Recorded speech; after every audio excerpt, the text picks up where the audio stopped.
So hi everyone. Today we are delighted to have Dr. Eve Crane, who is my colleague and really a star in the world of hematopathology, to talk to us about just general hematopathology cases and to show us some cases of hematopathology cases that occurred in the mediastinum.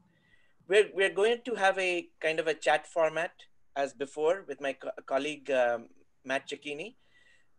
Dr. Crane is actually very, very well accomplished and has a CV that's so large that I can't even touch on it. But I'm going to say to be brief that she's very, very well published, has interest in EBV-related lymphomas, and has worked at various, world-renowned institutions before coming to us, and is now my colleague at the Cleveland Clinic. So, Eve, please take it away.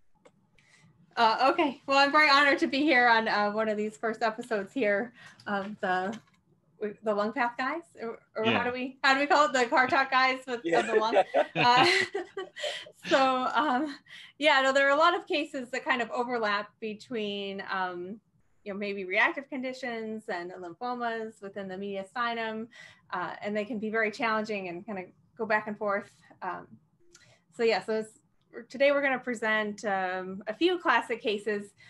The first one I think can particularly raise a challenge of whether or not it's a reactive condition or a lymphoma, and was a case that was actually shared between our departments previously.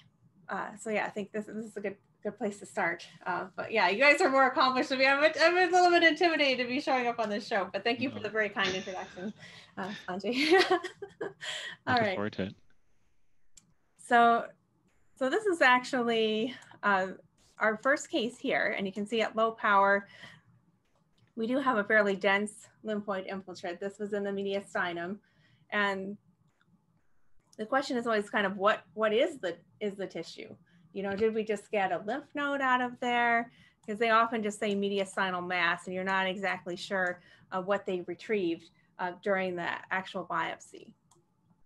And so we tend to want to look a little bit closer and see if we can get any hints of exactly what the tissue might be.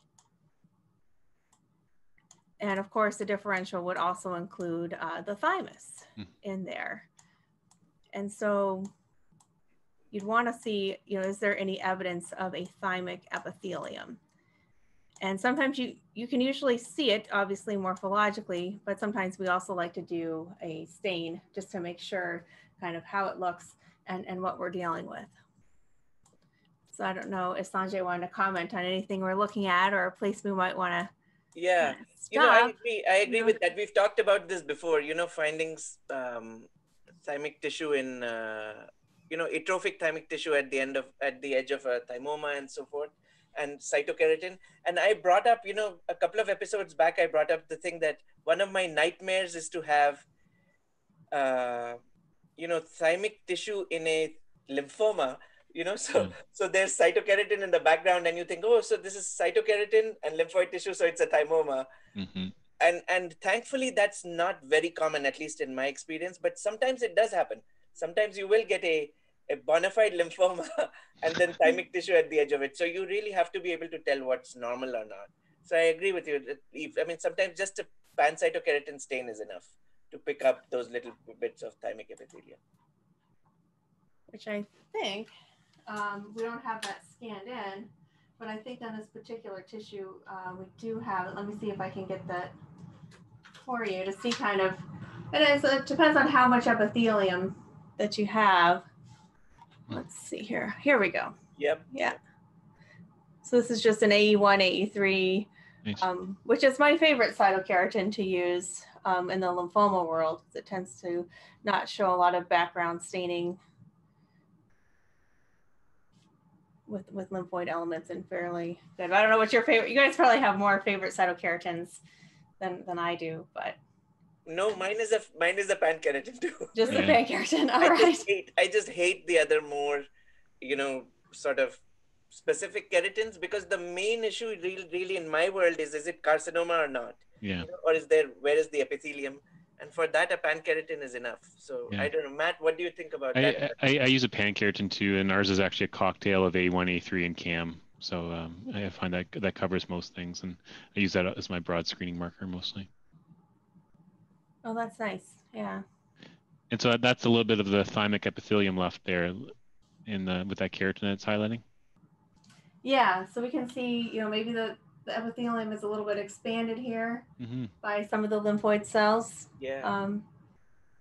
And this would also show up on the TDT stain, right? So the residual thymic tissue should show up on the TDT as well. I hope we did. I was just watching your first episode where you spoke to the virtues of doing a TDT stain, but did we actually do it? Yeah, might not have done it in this case. Maybe we might not have done it in this case. Yeah, I think there was just so much of the kind of the follicular and kind of the mature lymphoid infiltrate. And that we did have the nice evidence of the thymic epithelium there, that they're fairly sure it was thymus.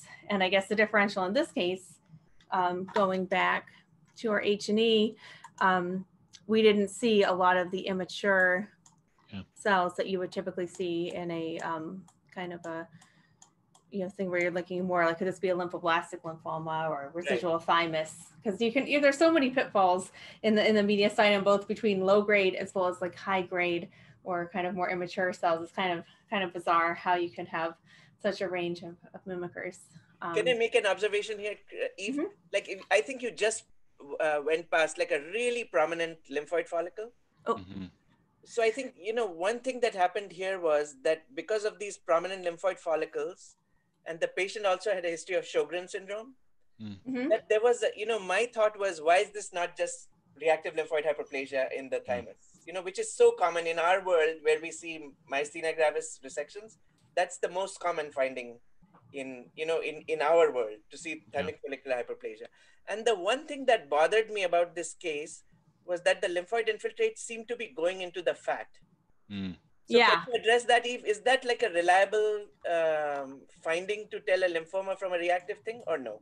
It's helpful, but it's certainly not 100%. You can certainly have some of the reactive processes also may extend into the fat, but it's certainly another thing that kind of makes you more concerned that you're dealing with a lymphoma. But these low-grade lymphomas, I mean, that's why we really love having flow cytometry, because we really want to know, is there a clonal population there, like a bona fide, true clonal population? Because you can have the extensive plasmacytic differentiation with all of these chronic inflammatory conditions as well. And sure, it'll be polytypic, but the plasma cells in the setting of a marginal zone lymphoma may also be polytypic. So you really haven't gotten anywhere.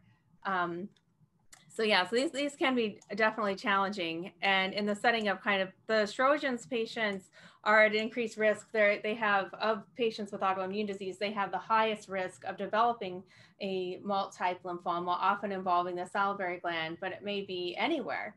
But yeah, the risk is quite high. So yeah, they may have these reactive conditions, and there may be some sort of gray area. I feel like there is a gray area between something that's becoming sort of towards a lymphoma versus something that's reactive. And so these are always challenging. Yeah, of course, it's good that you brought that up. Can I say, Eve, like that was actually going to be one of my questions down the line. I find actually marginal zone to be, at least the subtle forms of it, to be the hardest to tell from reactive conditions. I don't know if others do too, but for me, that's where a hempath consult is absolutely essential, because I can't be sure. In the lung, at least, there's the additional benefit of seeing a lymphangitic distribution, which doesn't happen with reactive things. So I'm very, I'm much more confident when it comes to the lung. But when it comes to the mediastinum, now to tell a follicular versus hyperplasia versus lymphoma, I find that it hinges on that thing of clonality and so Eve, can you explain why you use the term clonality in one sentence and then you switch to polytypic in another? Does that mean different things? And how do you, like, when do you use clonal and when do you use monotypic and polytypic? Yeah, I mean, I think clonal is another kind of challenge that we have as well, because, for example, you can measure clonality by flow cytometry to look at individual cells. Like, do they each have the same? Are they all kappa restricted? Are they all lambda restricted? But you can also look, which is often that we do in these cases because maybe you didn't have flow cytometry, that you would look just by molecular techniques and see if you find a dominant rearrangement of IgH or Ig kappa in there. And you can definitely find a clonal rearrangement also in a reactive process, particularly, you know, you may not see a clonal population by flow, but you may be able to detect a clone by molecular studies. So you can't, you know, particularly, you can't necessarily hang your hat on finding the clone as well. And the clone may be restricted to the B cell population and not be, there may be associated plasma cells that may not be clonally restricted. So when we look by our staining methods, and I'm going to show you another cool staining method that we just got, which is very helpful in this setting, because typically you have plasma cells will accumulate that light chain in their cytoplasm, so we can see them by our immunohistochemical stains. But the B cells have that receptor on their surface, so we can see it by flow, but we really can't see it by IHC. And so, yeah, so you're kind of stuck as like, well, is this really clonal? Well, I detected a clone by molecular, but maybe that could be a reactive clone. And so then you're down to looking again at the morphology, which is of course what we should be doing anyway, but I do like to do stains to be sure. Yeah. So I don't know, that wasn't really a good one sentence answer. So, but can I ask you, so to the non-expert like me, Eve, it sounds like you're saying that clonality will not always give you a straightforward answer. It's right? not always straightforward. So the what other is thing, the gold standard then? Is it morphology? Is that the final gold standard? I guess the gold standard is morphology. The other thing that you'll see us do all the time is get a 3 and a 20. So in a reactive situation, you're going to see a lot of follicles, and in a marginal zone, you're going to see a lot of follicles. So if we go back to where we were here, particularly in this area, you know, you want to see the nice reactive follicles in a marginal zone, but kind of your ratio to how many cells you have outside of the follicles, whether they're 3 or 20, and, you know, kind of how these follicles look. And some of these follicles are a little bit small, they're a little bit maybe run over, and we're seeing an expanded marginal zone on these guys. Can you show us the expanded marginal zone? Like, where do you look for that in a? So we like to talk about, and so you kind of have these cells on the outside of the follicle here, which have a little bit more clear cytoplasm. We sometimes like to call them monocytoid like cells, but these kind of marginal zone cells that are cells that have in a normal germinal center undergone the germinal center reaction. They crawl out there, they're kind of differentiating towards plasma cells, and that they're becoming ready to secrete their immunoglobulin. And so you're going to see an increase in these kind of post-germinal center marginal zone cells, you know, potentially in a reactive condition as well, or like in the spleen, you're going to see a lot of those increased marginal zone cells, but also in a marginal zone lymphoma, you see these cells that are kind of these post-germinal center B cells that are starting to get more cytoplasm. Some maybe kind of more plasmacytoid in appearance, and then some go all the way to being a plasma cell. I see. So can I ask you another dumb question, Eve? The dumb question is the cell a marginal zone cell because it is in the marginal zone? Or is the marginal zone called the marginal zone because it has marginal zone cell? Like which way is it defined? I guess we'd have to go back to like the early, these are not easy questions. We have to go back to like the early days of pathology to see why they did that. But I think it was probably the marginal zone was called that. They probably defined morphologically what they saw, the follicles they saw, the germinal center, the mantle zone, the marginal zone. I see. And so it's not true that any cell in the outside of the mantle zone is a marginal zone cell, right? It has to be a certain kind of cell. It has to be a certain kind, because you always have a mixture of cell types out there. Like there's specialized histiocytes that are out there. There's specialized dendritic cells that are in different areas.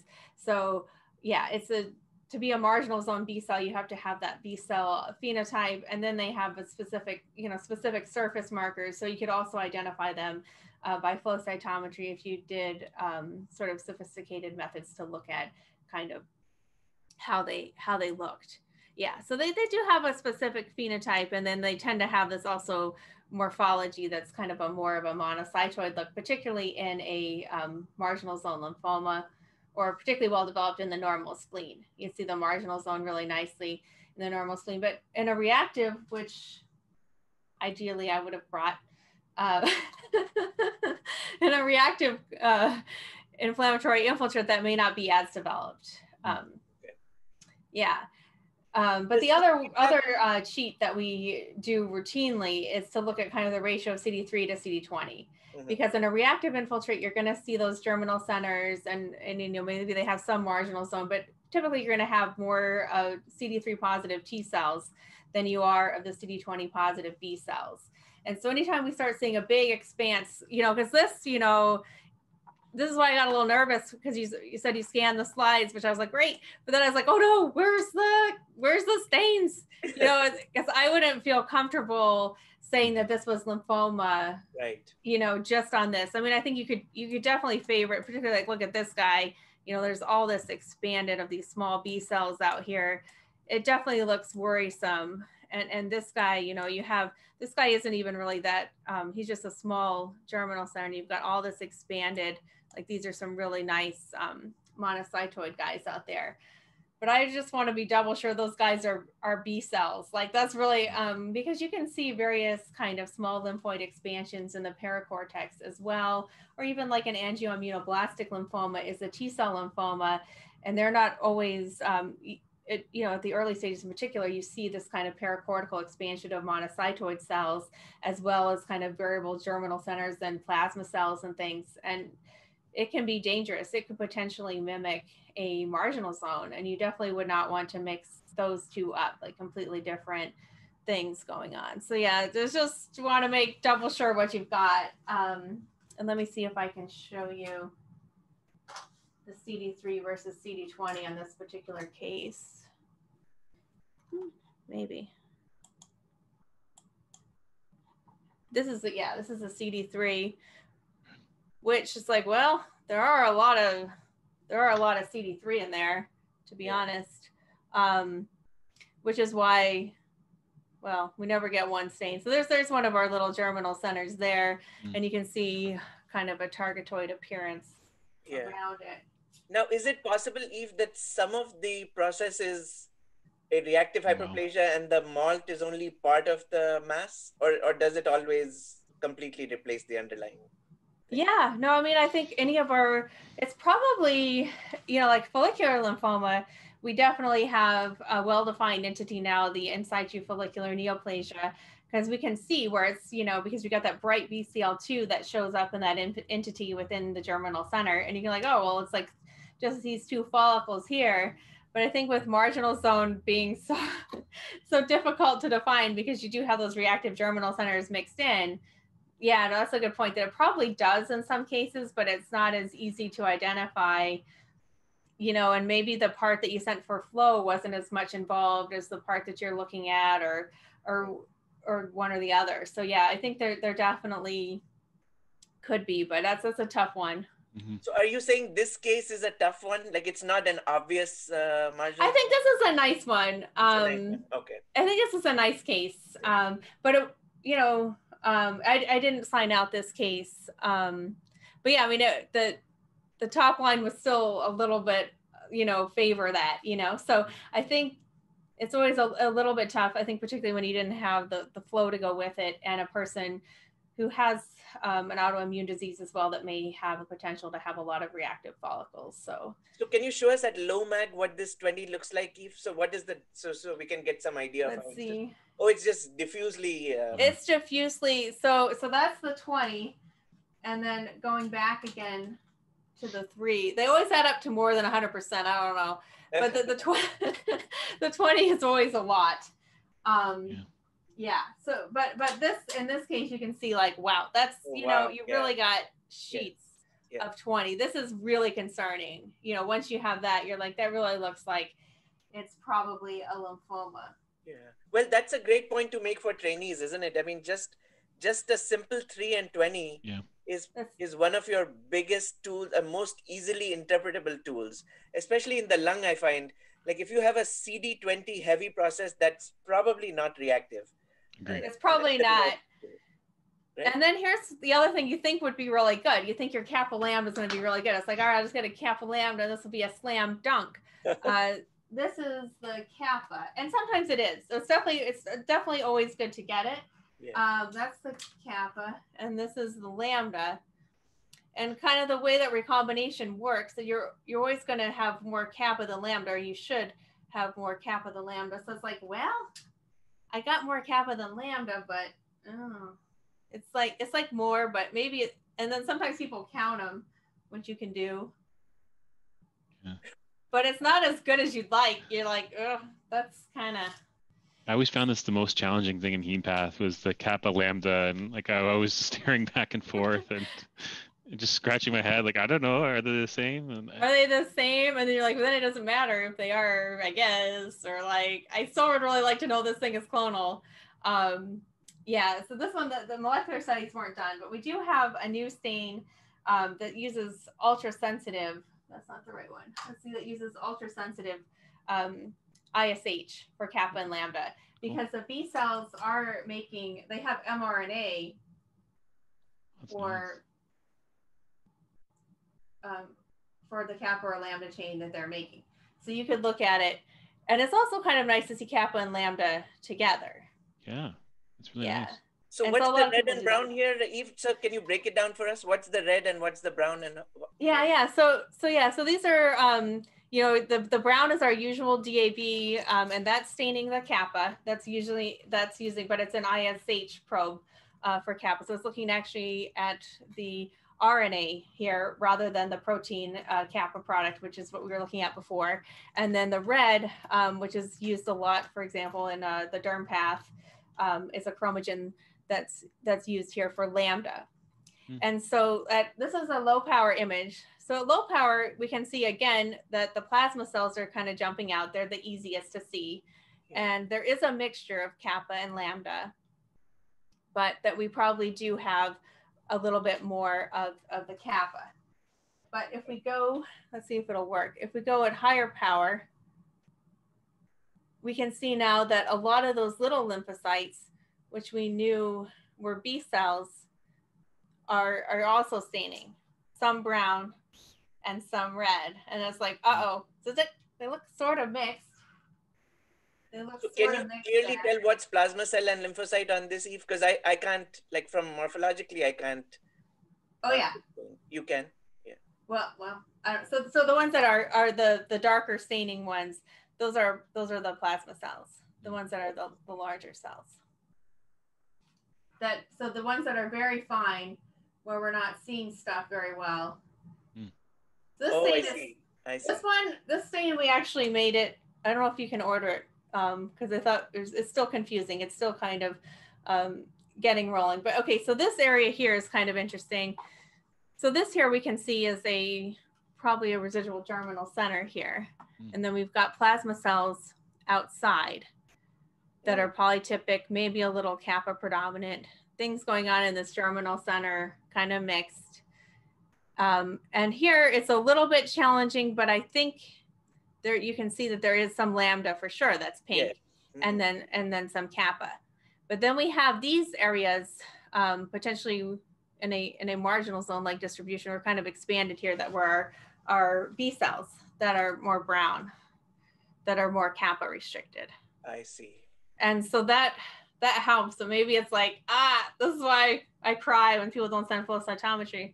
But anyway, but you can still, I think you can still appreciate that. And maybe if we go a little bit higher power, believe me, I don't think you guys look convinced. You look worried. No, we do appreciate it, and we appreciate it in the sense that we appreciate that there are hematopathologists who look at this stuff because it's difficult, you know.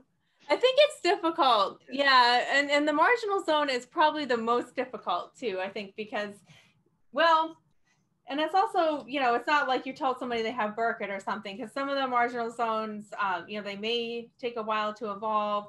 There's some of them that, you know, for example, with H. pylori, you know, well, you know, okay, there's a clone there. It does look like it's evolving into a marginal zone, but, you know, just go ahead and treat the H. pylori, you know, kind of thing. So, I mean, you know, it's not as much of a night and day diagnosis either sometimes in terms of therapy, or you can wait and see, you know, what sort of therapy they would need. But yeah, it's a little challenging, but I think it's kind of interesting because in these specimens where we don't have flow and you don't really have definite clonal restricted by plasma cells, it gives you another chance in addition to the molecular studies to kind of see morphologically where that clonal population is. So it's kind of cool. Like these, we do see a relative, and I think the lambda is a little bit easier to see because of the red, but you know, in this area you can see, okay, there are some mixtures here. There's some mixtures in the residual germinal center, but these areas of expanded small b's are mostly kappa. But yeah, that's tough. I think the other one that people like to use, which is more familiar, maybe I'm gonna go something less scary here, is the CD43. Yeah, I was gonna ask you about that as like a marker of a neoplastic proliferation. Does it make sense? I mean, do you guys use it? Is it reliable? I probably don't use it as much as I could. Yeah, so it's tough because you do have to compare, you know, definitely with the 3, because normal T cells are going to express CD43. Other things are going to express CD43 like plasma cells and histiocytes.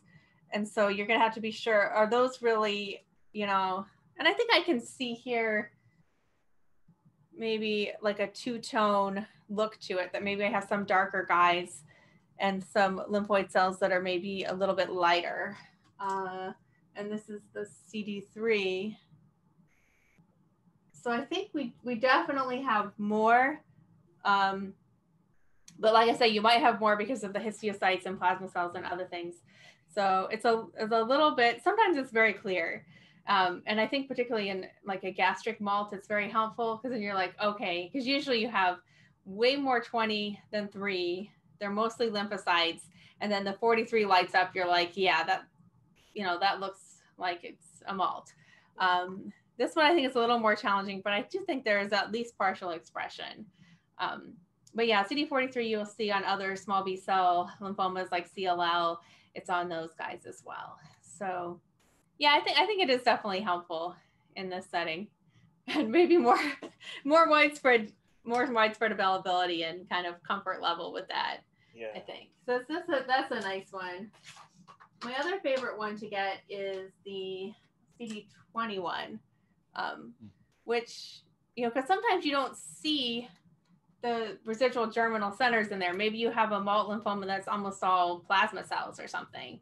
And you're like, is this really a malt, or am I dealing with a plasmacytoma, or what's going on? And so, or, you know, sometimes you have kind of an overrunning of the paracortex by something else, and you have really tiny germinal centers, very tightly, you know, very tight, small dendritic meshworks. But usually in a marginal zone, you're going to see, let's see if this will work, increased, kind of slightly expanded or disrupted meshworks.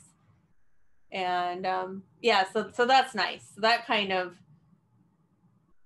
it's not specific, but that kind of adds to it. Of course, if you had like expanded reactive germinal centers, you may see kind of larger germinal, larger meshworks with that too. So it's like, yeah, it's not perfect, but it kind of helps differentiate if something else is overrunning the paracortex, like a T cell lymphoma, or I have seen TALL like diffusely, you know, increasing the paracortex, leaving some intact germinal centers. Like then you're going to see these little, you know, more small dendritic meshworks. Great. Yeah, I think it's helpful just for trainees just to know that you can have just reactive looking germinal centers in a whole, you know, in lymphomas of various kinds, whether they are part of the tumor or overridden by the tumor. But just because you have an occasional reactive looking lymphoid follicle doesn't mean the whole thing is benign, right, Eve? Am I? Yeah, no, I find that really helpful to kind of look at, and the other thing that comes into that is like KI67, to kind of say, hey, you know, are there reactive germinal centers in here? Because that'll kind of pick them up easily, and kind of the ratio of how they look compared to the other. And yeah, here you can see, oh, look, those little, you know, little germinal centers in here, these little guys, maybe this guy's a little bit broken up, and there's just kind of expansive stuff that has a pretty low proliferation rate. And so, yeah, if you're looking at more of a like a true follicular hyperplasia or something like that, you may see, you know, kind of larger germinal centers throughout, rather than these just like little small, well, yeah, and they can be variably interspersed, but these guys are well polarized. They're normal germinal centers, but they're just kind of being partially infiltrated and surrounded by this marginal zone lymphoma. So yeah, so you can't just, and they won't have BCL2, of course. They're normal germinal centers. So the germinal centers in marginal zone lymphomas in general, are they considered part of the tumor, or is it residual germinal centers from what was previously? Yeah, there are residual germinal centers in the lymph node. I guess I'm not excited. I probably shouldn't even talk about this to confuse anyone. But like, for example, you start getting a marginal zone lymphoma, like in the bone marrow or something, you'll also see germinal centers in there. So something about, I don't know if they're in part induced by the tumor or, you know, but they do have they're polytypic. The germinal center components themselves are normal germinal centers, but they may, you know, and then the malt lymphoma is, you know, a place where you don't normally have lymphoid tissue. It's lymphoid tissue that's induced. So I guess they wouldn't necessarily be like in the lymph node, if you're a nodal marginal zone lymphoma, those are probably the follicles that were already there. But in a malt lymphoma, like in the stomach or something, you don't normally have a whole bunch of germinal centers in there, but somehow they're induced by the inflammation. And then, you know, then you have, you know, potentially as a secondary event, getting that lymphoma on top of that induced inflammation. So I guess they're normal, but they shouldn't necessarily be there. Mm-hmm.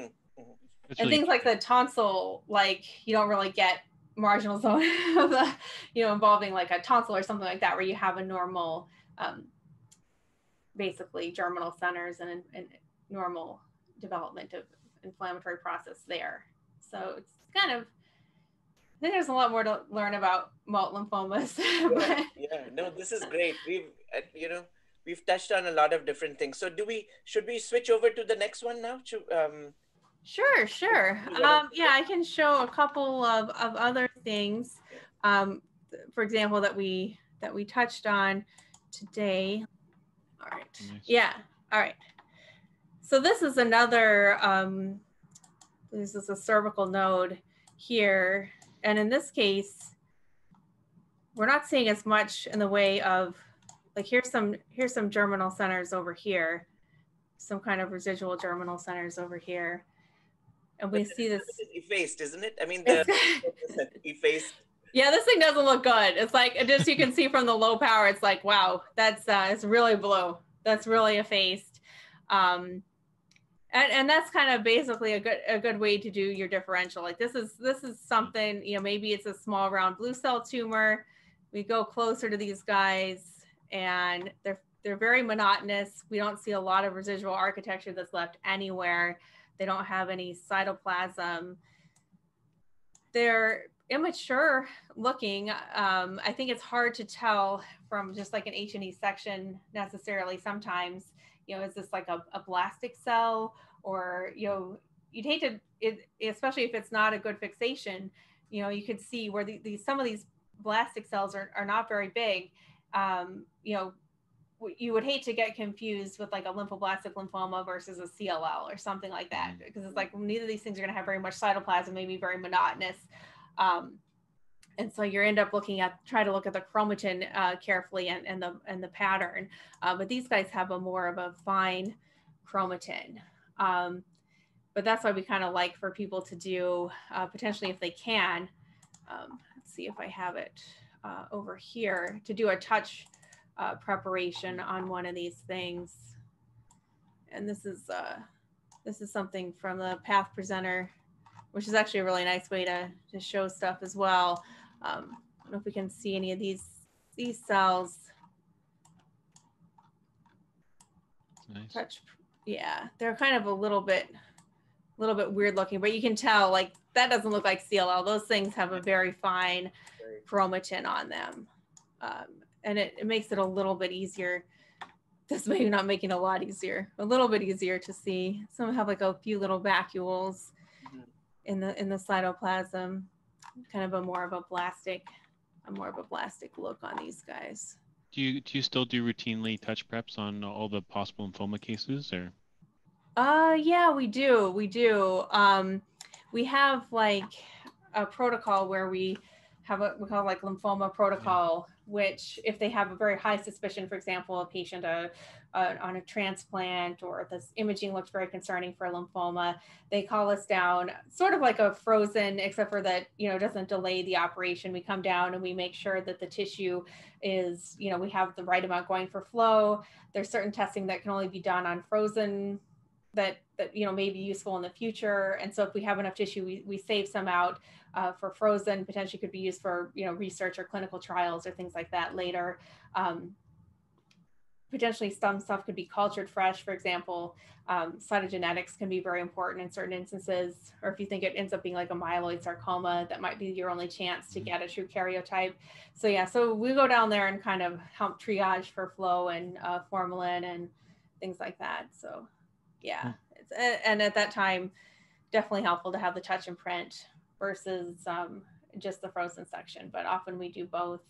And I think the residents routinely do touch and prints also, even if there's not like an official protocol, we often get touch and prints, which cool. I'm very grateful for. I mean, even, yeah, I think they're good for anything. Like, you can pick out other cells, obviously some sort of metastasis or something else is often easier to see on a touch and print, I think. But yeah, these ones, and then for sure, if you see something like this, you can send it for flow, and then it's a slam dunk on the diagnosis. But also with these ALLs, it's very important to have cytogenetics. There's some FISH testing that can be done. Not all the FISH testing is approved for tissue, because usually you have a bone marrow. But with these this is a T lymphoblastic lymphoma, as it turns out. Oftentimes it's T lymphoblastic leukemia lymphoma. Sometimes it's leukemia, but sometimes it's just literally involving the mediastinum. And so that's the only specimen that you end up getting. And so these things could have, various cytogenetic abnormalities. Yeah, Can I ask you a couple of questions about the morphology, like from the point of view of, so clearly there was a need to look at the touch because it's not always clear cut that this is, whatever, blastic morphology or not, right? It can be. I mean, this particular case looks clear, but I think sometimes if it's not, it could. I have seen cases, for example, cutaneous biopsy where there's some crush artifact, it wasn't well fixed, and you end up with a CD4 proliferation. They're like, oh, is this CD4 small, medium? Or, and then you do a KI and the proliferation rate is like 100%. You're like, oh my gosh, it's a lymphoblastic lymphoma that's involving the skin. So yeah, so it can be hard to see in some cases without the touch. Pure morphology, am I wrong to say this is very mitotically active, or am I seeing the wrong stuff? Because it looks to me. Yeah, it's very, well, there's a few that are, there's this very mitotically active as well. Yeah, so these are, if you're saying this with a KI, it's going to be 100%. And then there's many mitotic figures. So there's many clues that this is nothing. Nothing low grade. Nothing low grade. Yeah, like this guy, some of it, the scan isn't the best. I don't know, let me see. Yeah, this area is maybe a little better, a little bit thinner. That's the other trick that we like to do. This was an older case. But yeah, also if you get like a 2 micron cut, you can see the chromatin a lot better. You see these mitotic figures. But yeah, so if you end up with like a thick cut, poorly fixed, and you see these small cells, probably maybe no one's going to fall into that trap. But you do still have like a lot of all the mitotic activity and the blastic chromatin. But yeah, you can. So this is another thing you could see in the mediastinum, but obviously this morphology could look very different. Than a marginal. Your concern in this case, particularly if you maybe only get like a tiny core, you got this big thing and it's just sheets. You stain that for thymic epithelium, you're really not going to see any. This is a lymph node, but if it were, involving the thymus. But what if you just got like a small core and you see kind of these nodules and they're very mature, they're very blastic, they all have TDT. Oh, it could still be the normal thymus or some other process involving the thymus, and you have some residual, thymic T cells in there. So basically they can show a range of phenotypes. They're going to be immature, but they may mimic maybe a different subset of immature thymic cells. But the key is to look for ones that basically don't follow the normal maturation pattern or don't show a maturation pattern. And that can be sort of done by staining. It's okay. And certainly you're going to see disruption of the thymic epithelium as well. And they're all going to have, there's certain markers that aren't expressed together. And so if you can say, oh, they're expressing these two markers, which are at different points in a normal T cell maturation, that's wrong. And that's a lymphoma. They'll have a clone, so you can prove that. They may have activation, kind of diffuse activation of the Notch pathway. We have an antibody actually to show that. So there are different ways, but flow cytometry is a little bit better because flow cytometry, you're then looking at all the cells and you can see that they're showing a maturation pattern. And then also, for subsequent tissue, like, that was their, that was their phenotype. And so you can find them again for minimal residual disease analysis. But the centers that do MRD testing are now getting very good, such they can, they can tell, even if they didn't know usually the initial phenotype, that this thing is abnormal and it's falling outside of what, even if there's just a few of them and it's in a discrete population, then it's abnormal. But yeah, these things, your typical problem is a tiny biopsy where you didn't know, whether or not it's, residual thymus. Yeah. So, one thing I use even, I don't know if this is correct or not, but just maybe it's practical, is that most thymomas occur in adult people, 30s, 40s, 50s, often women. And most lymphoblastic lymphomas occur in very young people, right? Isn't that correct? So can you use the clinical setting as a... Yeah, you can certainly use the clinical setting. Like if you have like a 5-year-old show up and you're like, it's a thymoma, it's like, I don't know. That's maybe not, but I think if someone is like, maybe a middle-aged female or something like that, you can't be sure. I think because you can see lymphoblastic lymphoma over a range. Yeah. So I think and the treatment is so different that, you hate to just, I mean, you think statistically, even if you're, pretty positive, it just seems like, it's nice to have a definitive diagnosis. The definitive answer. Yeah. But there have been a lot of papers published on this as well, kind of looking at, what few markers you can do that would help differentiate. And I think in practical purposes, like it very rarely is misdiagnosed because of and people are also, aware of that. And if you get a mediastinal biopsy, they do try to send it for flow and things like that. So, but you often get these immature cells and it's like, or if you only do a very limited panel, you're like, oh no, now we found a whole bunch of immature cells. Now what? Because if you don't have like the maturational pattern of it, it's still a challenge. That's true. So, okay. So we have, I don't know. It sounds like you're not too worried about those guys, but yeah, I mean, obviously this looks like a tumor. If you get something like this, it's just like, it's pretty easy. Part of the reason I'm not worried about it is because I shunt it off to you guys. You have to worry about it. At least from my point of view, the main question is when to worry about it. Like, we get so many thymomas and almost no lymphoblastic lymphomas that we have to worry about when is the time that you should worry about missing a lymphoblastic. Like that's how I come at it. No, that's interesting. Yeah, because we can afford to be like over vigilant because you only send us a few. So if you send us a few, it's like, okay, this one they're worried about. Let's, let's double down. But I think, when you see that effacement of, all of the thymic epithelium, like you don't have any thymic epithelium there, then you worry about it. Or if you're staining with the TDT is diffuse, you don't see much thymic epithelium, send it on over. Yeah, and based on age. I've got 3 things to help me in that setting. I've got age and clinical setting.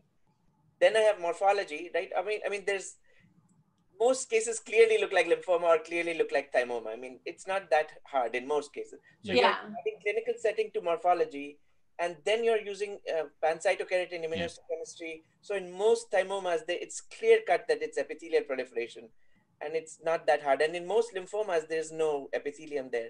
So if you add those 3 things, the chances that you will miss one or the other becomes so low, that I would think it would be a zebra to miss one of these, as misdiagnose a lymphoma as a thymoma and vice versa. You'd have to be really unlucky, you know, you'd have to get exceptions on every end. Yeah, I don't think, I mean, I think we like to talk about potential pitfalls and things. Sometimes it's a little bit like, no one's going to really fall in the pitfall, but yeah. But okay, so we got 3 minutes, Eve. You can show, you want to show us something else quickly, and we can do a very quick without many questions. Just okay. All right. Let me see here. This is another TALL that's involving just soft tissue. Oh, wow. Yeah. So again, it just looks very monotonous, very little cytoplasm. I think my thought would be, what kind of small round blue cell tumor is Yeah. that would be. But yeah, no, that's pretty good. Like as soon as you say no TDT or CD3, you're like, all right, you know, now we got it. So those are, yeah. All right, so this is another lymph node that we have here. We have kind of, again, no architecture, but very mixed this time. Yep. There's some small lymphocytes, there's big, weird things, there's histiocytes.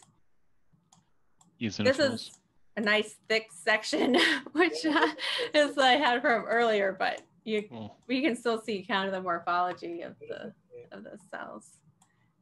Yeah, I don't know where this one was from. But yeah, here's some little kind of mummified looking guys. And then let's see. But yeah, this is a nice classic case. So here's some here. Like this guy, multinucleate. Yeah. Kind of prominent nucleoli. The staining here is very dark, unfortunately. So you can't see, they don't look like cherry red nucleoli. What is something that you would want a trainee to know, Eve? Like some very simple thing about Hodgkin's that you think every trainee should know about that, besides the fact that the background is sort of polymorphous and the neoplastic cells are big and atypical looking? Yeah, so I mean, I think if you have somebody presenting with mediastinal mass, and you have this kind of mixed architecture here, and even maybe, in this case, even from the super low power, we can kind of see these big guys jumping out. And this case has particularly striking Reed-Sternberg cells, and particularly large Reed-Sternberg cells. Sometimes I don't know, maybe you don't necessarily see them on the initial cut, or they're like, I don't know, maybe the morphology isn't that good. Like just get a CD30. Like that's my advice, get a CD30. You have a young person presenting with a mediastinal mass, or elderly person with a mediastinal mass. They could be any age really. Just go ahead and get that CD30 and make sure that you're not missing. You don't want to confuse yourself, because there could be background. For example, if we did a 30 on our marginal zone, we'd see some scattered kind of immunoblasts around. Yeah. But to pick up these larger atypical CD30. So can I ask you a related question, Eve? So if you had to tell me what would be a super easy, like a Hodgkin's for dummies kind of panel, what would be the easiest, smallest panel for Hodgkin's? And then unfortunately, our panel doesn't really, we can't get that much better with it, because it has a really defined phenotype. So basically, CD30 is great. You want them to have CD30 that should be strong and membranous and Golgi pattern look to it. But there's a lot of things that can have CD30, and including a lot of T-cell lymphomas, particularly like anaplastic large cell lymphomas. So you want to make sure that you're dealing with, and those can also be in a younger population.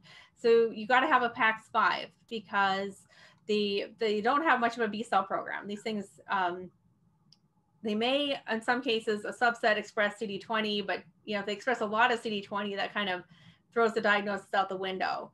So the PAX5 plus the CD30 is kind of your minimal panel to be sure you're dealing with something that's large, atypical, and has a B cell program, because your treatment is going to be totally different if it ends up being a T cell lymphoma rather than a B cell lymphoma.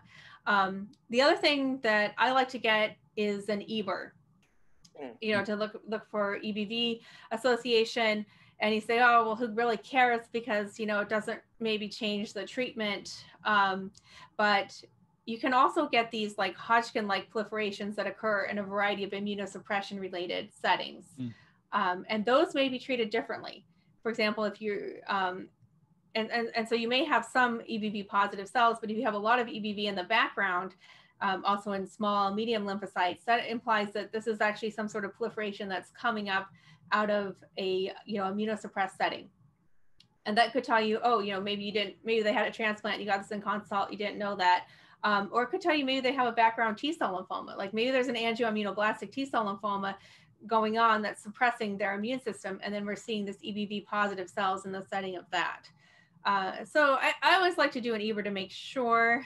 And if it's an EBV positive Hodgkin, that you can be immune competent young patient with that as well. You don't have to be immune compromised to have EBV positive Hodgkin, but typically it's going to be just in those cells. It's just going to be in the Hodgkin cells. Yeah. So that's the dummies panel, right? This very small panel that you do. But now I'll ask you the reverse question. What is the usual panel? Like, what would most people do? How many stains do they? Is it like a full tray of immunos? How? I mean, it's actually slimmer than most of our things. CD15. I mean, the cells will also show CD15. That's again not specific. That'll be seen on other, myeloid elements. It can be seen on, tumors across the board. And it's not, and it's often like less than the 30. Yeah. It kind of varies. We have different CD15 antibodies you can use. So it's not necessarily as good, but T-cell lymphomas are less likely to have the CD15. Of course, we do a 3 and a 20 because I like to see what's going on in the background. And if you start having really bright CD20 on those cells, then that's, maybe you're dealing with more of a gray zone. Maybe it's a T-cell histiocyte rich. Maybe it's really, if 30 is kind of, maybe you got confused and the 30 is really in the background and it's kind of on immunoblast, and the 20 is really on your big guys and they're in this kind of mixed lymphocyte and histiocyte background, then it's more like a T-cell histiocyte rich. Yeah, so it's always good to do those. We typically use cytotoxic markers as well, like granzyme TAA or perforin. Usually granzyme is, I think that one's on our actual panel, but those are typically positive in like an anaplastic large cell lymphoma. And so that helps you kind of make sure that you're just like, okay, this is really not trying to be a T-cell. But various Hodgkin lymphomas can express different amounts of T-cell markers as well. So it's not a slam dunk, but if you start having like a whole bunch of T-cell markers, you're like, okay, that's like, that's a little bit of a no-no for a Hodgkin, unless it really fits everything else. And then ALK. Usually people do an ALK. Sorry. Does anyone ever diagnose Hodgkin's without immunos nowadays, Eve? Does anyone? I think they used to, but no, I don't think so. Like, but sometimes you really know it is. Like you see it in Frozen and you get the beautiful Reed Sternberg, or also even in Touch Prep, like, look at it, I have a bunch of EOs. I've got my, these Reed Sternberg cells. I've got it. So I think you can definitely favor it. But given the possibility that, yeah, you could have a T-cell lymphoma in a mixed background or T-cell histiocyte rich, or any sort of EBV-driven process can have Hodgkin-like cells. CLL, you can have Reed Sternberg cells kind of popping up in the background of CLL, or you can have full transformation to like a Hodgkin-like process too. So it's like there could always be something in the background that's changing it. So I think we're moving too much maybe towards stains in heme path, but yeah. That's the modern world. Moving too much towards stains and everything, right? I mean, it's not. Matt, so we'll let Eve go. Yes. Because she has to leave. But anything else you would like to ask her before we thank her? I think this has been great. Thank you so much for joining us. I've learned a ton, and it was very educational. Thank you so much. Oh, it's really fun talking to you both. I really appreciate being here. This is really fun. Thank you, Eve, for giving us a chunk of your time on a Sunday morning. Yeah. Oh, no, absolutely. Really appreciate it. Thank you. Okay, take care. Bye. Bye. Bye.